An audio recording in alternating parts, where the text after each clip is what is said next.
Can Poirot discover the critical whereabouts of a missing will? It's worth a fortune. Agatha Christie, today on the Classic Tales podcast.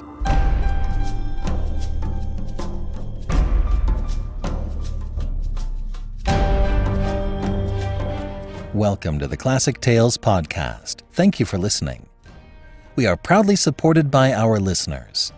Please sign up to be a monthly supporter for as little as $5 a month. We'll give you a monthly coupon code for $8 off any audiobook order. Your support on a monthly basis is vital to keep us going. Go to ClassicTalesAudiobooks.com and become a financial supporter today. Thank you so much. I'm still beaming with gratitude at our Voice Arts Awards this year. Having won not one, but 2 such prestigious awards is something I never dreamed of. Yet, here we are. Thank you all for your generous support. We have some great things lined up for next year. The more support we get, the more I'm able to do more classic novels and the longer titles. That's my plan anyway. So thank you for stepping up and chipping in. And now, to continue our investigations with Hercule Poirot and Agatha Christie. App users can follow along with the attached PDF. And now, The Adventure of the Missing Will by Agatha Christie.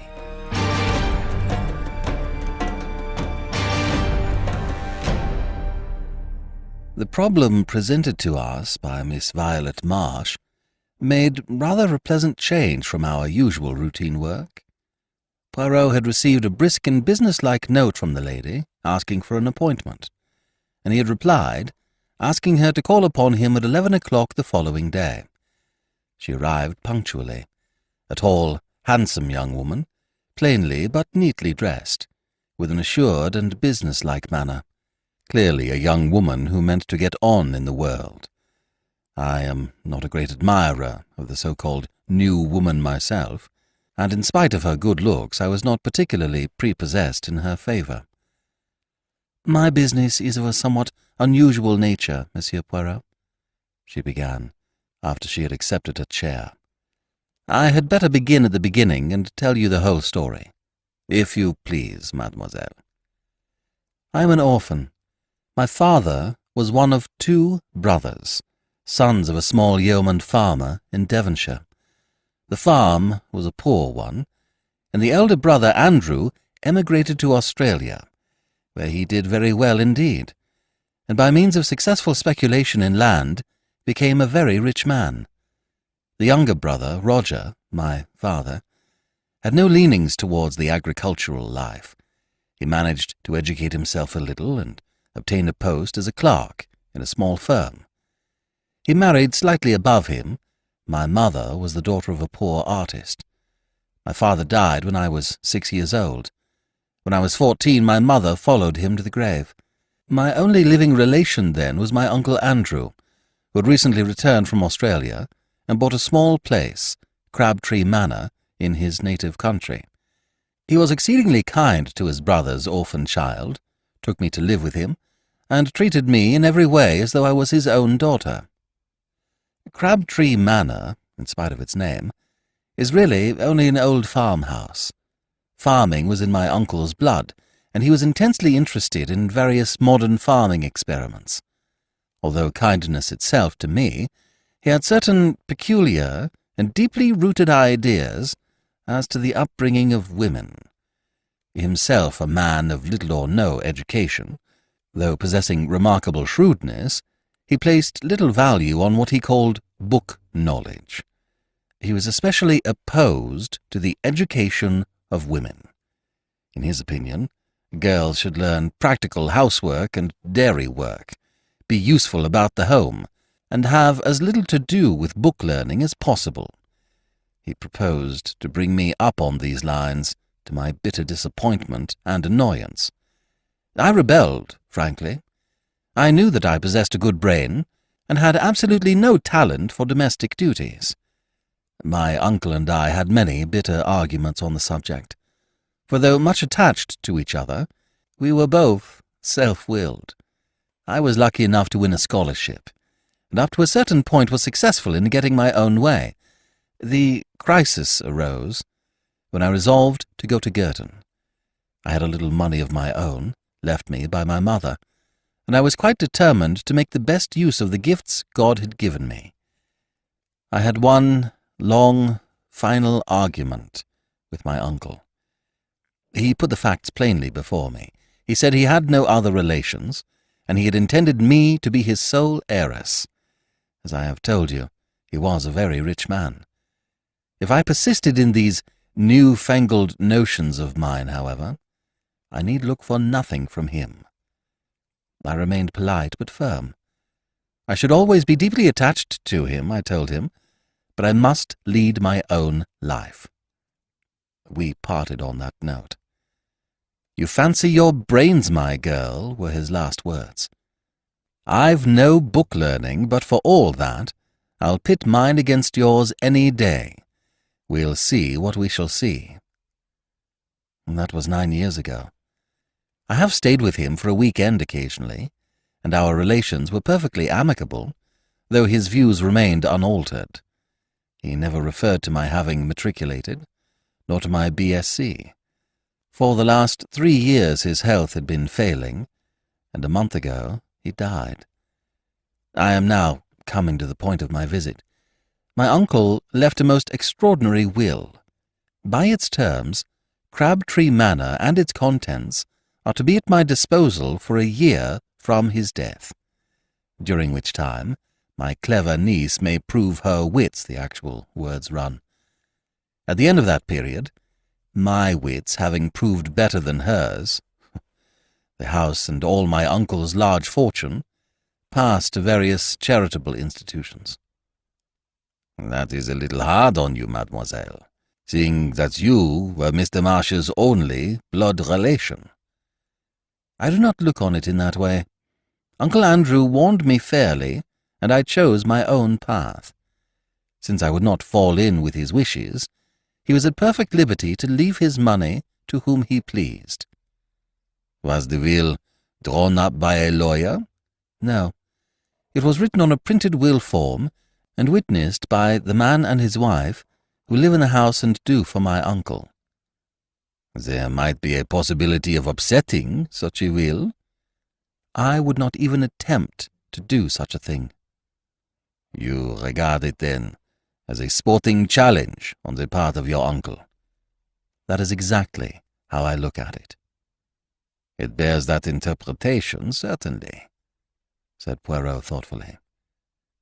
"Somewhere in this rambling old manor house your uncle has concealed either a sum of money in notes or possibly a second will, and has given you a year in which to exercise your ingenuity to find it." "Exactly, Monsieur Poirot, and I am paying you the compliment of assuming that your ingenuity will be greater than mine."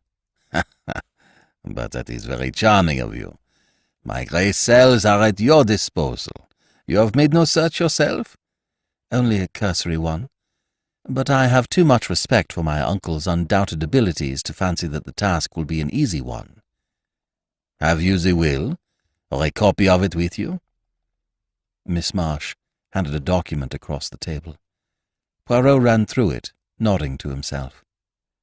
"Made 3 years ago, dated March 25, and the time is given also, 11 a.m. That is very suggestive.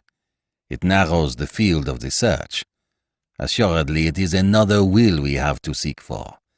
A will made even half an hour later would upset this."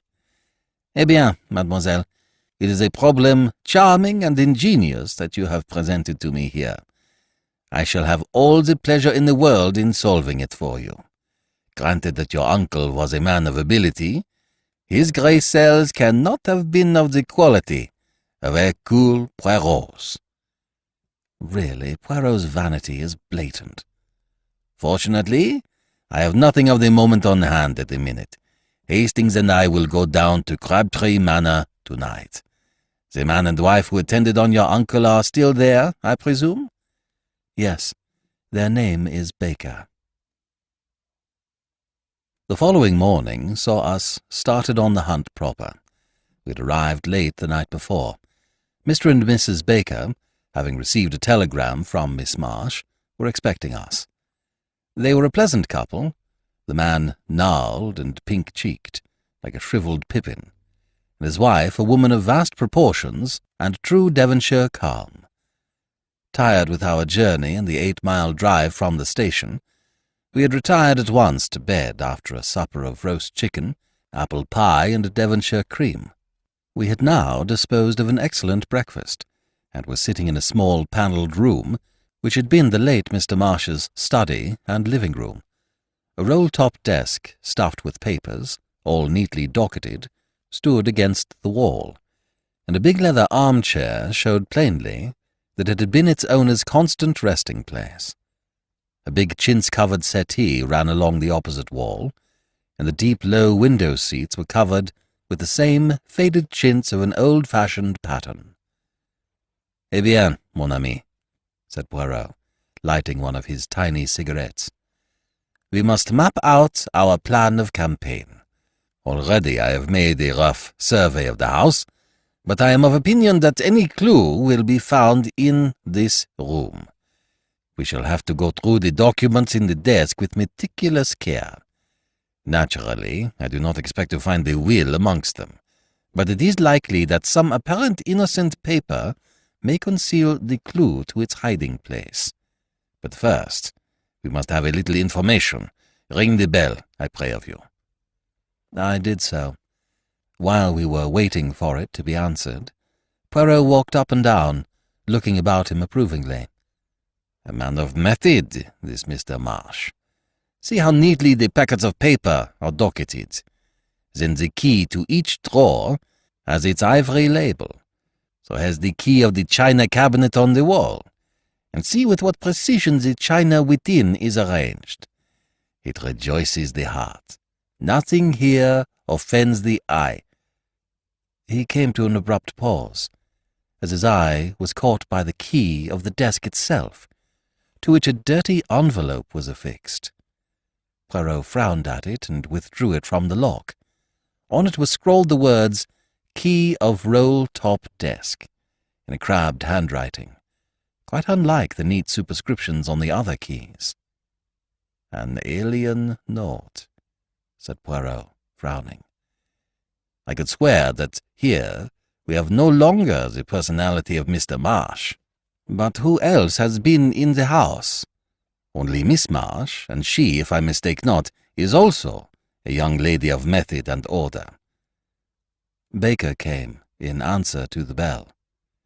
"Will you fetch Madame your wife, and answer a few questions?" Baker departed, and in a few moments returned with Mrs. Baker, wiping her hands on her apron and beaming all over her face. In a few clear words, Poirot set forth the object of his mission. The Bakers were immediately sympathetic. "I don't want to see Miss Violet done out of what's hers," declared the woman. "Cruel hard 'twould be for the hospitals to get it all." Poirot proceeded with his questions. Yes, Mr. and Mrs. Baker remembered perfectly witnessing the will. Baker had previously been sent into the neighbouring town to get 2 printed will forms. "2?" said Poirot sharply. "Yes, sir. For safety, like, I suppose, in case he should spoil one. And sure enough, so he did do. Us had signed one." "What time of day was that?" Baker scratched his head, but his wife was quicker. "Why, to be sure, I just put the milk on for the cocoa at 11. Don't you remember? It had all boiled over on the stove when us got back to kitchen." "And afterwards?" "'Twould be about an hour later. I had to go in again. 'I've made a mistake,' says old master. 'Had to tear the whole thing up. I'll trouble you to sign again.' And us did. And afterwards master gave us a tidy sum of money each. 'I've left you nothing in my will,' says he, 'but each year I live you'll have this to be a nest egg when I'm gone.' And sure enough, so he did." Poirot reflected. "After you had signed the second time, what did Mr. Marsh do you know?" "Went out to the village to pay tradesmen's books." That did not sound very promising. Poirot tried another tack. He held out the key of the desk. "Is this your master's writing?" I may have imagined it, but I fancied that a moment or two elapsed before Baker replied. "Yes, sir, it is." He's lying, I thought. But why? "Has your master let the house? Have there been any strangers in it during the last 3 years?" "No, sir." "No visitors?" "Only Miss Violet." "No strangers of any kind have been inside this room?" "No, sir." "You forget the workmen, Jim," his wife reminded him. "Workmen?" Poirot wheeled round on her. "What workmen?" The woman explained that about 2 years and a half ago, workmen had been in the house to do certain repairs. She was quite vague as to what the repairs were. Her view seemed to be that the whole thing was a fad of her master's, and quite unnecessary. Part of the time the workmen had been in the study, but what they had done there she could not say, as her master had not let either of them into the room whilst the work was in progress. Unfortunately, they could not remember the name of the firm employed, beyond the fact that it was a Plymouth one. "We progress, Hastings," said Poirot, rubbing his hands as the Bakers left the room. "Clearly, he made a second will, and then had workmen from Plymouth in to make a suitable hiding place. Instead of wasting time taking up the floor and tapping the walls, we will go to Plymouth." With a little trouble, we were able to get the information we wanted. After 1 or 2 essays, we found the firm employed by Mr. Marsh. Their employees had all been with them many years, and it was easy to find the 2 men who had worked under Mr. Marsh's orders. They remembered the job perfectly. Amongst various other minor jobs, they had taken up one of the bricks of the old-fashioned fireplace, made a cavity beneath, and so cut the brick that it was impossible to see the join. By pressing on the second brick from the end, the whole thing was raised. It had been quite a complicated piece of work, and the old gentleman had been very fussy about it. Our informant was a man called Coggan, a big, gaunt man with a grizzled moustache. He seemed an intelligent fellow. We returned to Crabtree Manor in high spirits, and locking the study door, proceeded to put our newly acquired knowledge into effect. It was impossible to see any sign on the bricks, but when we pressed in the manner indicated, a deep cavity was at once disclosed. Eagerly, Poirot plunged in his hand. Suddenly, his face fell from complacent elation to consternation. All he held was a charred fragment of stiff paper. But for it, the cavity was empty. "Sacre!" cried Poirot angrily. "Someone has been before us." We examined the scrap of paper anxiously. Clearly it was a fragment of what we sought. A portion of Baker's signature remained, but no indication of what the terms of the will had been. Poirot sat back on his heels. His expression would have been comical if we had not been so overcome. "I understand it not," he growled. "Who destroyed this? And what was their object?" "The Bakers," I suggested. "Pourquoi? Neither will makes any provision for them, and they are more likely to be kept on with Miss Marsh than if the place became the property of a hospital. How could it be to anyone's advantage to destroy the will? The hospitals benefit, yes, but one cannot suspect institutions." "Perhaps the old man changed his mind and destroyed it himself," I suggested. Poirot rose to his feet, dusting his knees with his usual care. "That may be," he admitted. "One of your more sensible observations, Hastings. Well, we can do no more here. We have done all that mortal man can do. We have successfully pitted our wits against the late Andrew Marsh's, but unfortunately, his niece is no better off for our success." By driving to the station at once, we were just able to catch a train to London, though not the principal express. Poirot was sad and dissatisfied. For my part, I was tired and dozed in a corner. Suddenly, as we were just moving out of Taunton, Poirot uttered a piercing squeal. "Vita, Hastings! Awake and jump! But jump, I say!" Before I knew where I was, we were standing on the platform, bareheaded and minus our valises, whilst the train disappeared into the night. I was furious, but Poirot paid no attention. "Imbecile that I have been!" he cried. "Triple imbecile! Not again will I want my little grey cells." "That's a good job at any rate," I said grumpily. "But what is this all about?" As usual, when following out his own ideas, Poirot paid absolutely no attention to me. "The tradesman's books. I have left them entirely out of account, yes. But where? There! Never mind. I cannot be mistaken. We must return at once." Easier said than done. We managed to get a slow train to Exeter, and there Poirot hired a car. We arrived back at Crabtree Manor in the small hours of the morning. I pass over the bewilderment of the bakers when we had at last aroused them. Paying no attention to anybody, Poirot strode at once to the study. "I have been not a triple imbecile, but 36 times one, my friend," he deigned to remark. "Now, behold." Going straight to the desk, he drew out the key and detached the envelope from it. I stared at him stupidly. How could he possibly hope to find a big will form in that tiny envelope? With great care, he cut open the envelope, laying it out flat. Then he lighted the fire and held the plain inside surface of the envelope to the flame. In a few minutes, faint characters began to appear. "Look, mon ami!"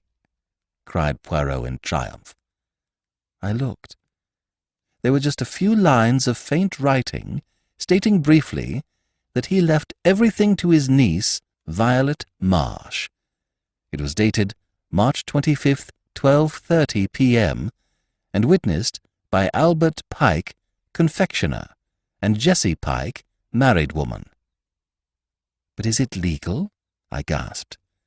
"As far as I know, there is no law against writing your will in a blend of disappearing and sympathetic ink. The intention of the testator is clear, and the beneficiary is his only living relation. But the cleverness of him! He foresaw every step that a searcher would take, that I, miserable imbecile, took. He gets 2 will forms, makes the servant sign twice, then sallies out with his will written on the inside of a dirty envelope and a fountain pen containing his little ink mixture. On some excuse he gets the confectioner and his wife to sign their names under his own signature. Then he ties it to the key of his desk and chuckles to himself. If his niece sees through his little ruse, she will have justified her choice of life and elaborate education, and be thoroughly welcome to his money." "She didn't see through it, did she?" I said slowly. "It seems rather unfair. The old man really won." "But no, Hastings. It is your wits that go astray. Miss Marsh proved the astuteness of her wits and the value of the higher education for women by at once putting the matter in my hands. Always employ the expert. She has amply proved her right to the money." I very much wonder what old Andrew Marsh would have thought.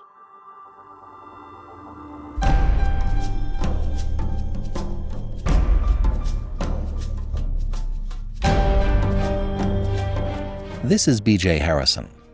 I hope you've enjoyed this unabridged production of The Adventure of the Missing Will by Agatha Christie. If you have enjoyed this book, please become a monthly supporter by going to ClassicTalesAudiobooks.com. Donate $5 a month and get a monthly coupon code for $8 off any audiobook order. Improving literacy is what we're all about, and we like to give more than we get. Thanks for pitching in. Thank you for joining me today and allowing classic literature to awaken your better self. Please join me every week, and we'll rediscover the greatest stories ever put to paper.